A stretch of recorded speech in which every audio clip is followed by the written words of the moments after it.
Malikot. Op! Bug! Matagal.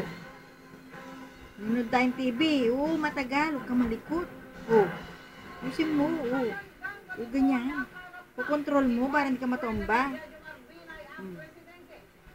Oo. Ayan. Okay, mama. Op!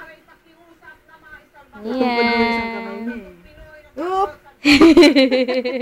Sabi sa'yo, ayusin mo. Upo ka na maayos yung kagaya kanina. Ikaw naman. Yung matagal. Ayan. Ayos mo. Upo ka naman. Ito, oh. Yan, Matagal.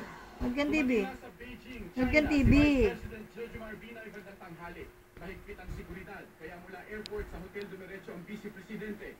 Hindi pa raw alam ni Binay ang schedule ng mga meeting niya, pero puno siya ng pag-asa na hindi matutuloy ang pag-awat ng parusang kamatayan sa 3 Pinoy drug mule. This is the best time, so we can sit down and talk about our itinerary. It is a last-minute plea.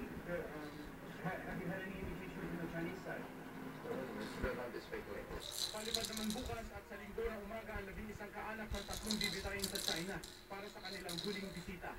Habang sinasabi Yung opisina ni Rochelle na ano mo na rin. Kuha mo na sa ano. latag nila ang proseso ng pag-uwi sa mga katawan sakaling matuloy ang bitay. We're hoping na makauwi natin kaagad. So it has to go through the very normal process of quarantine, bombing,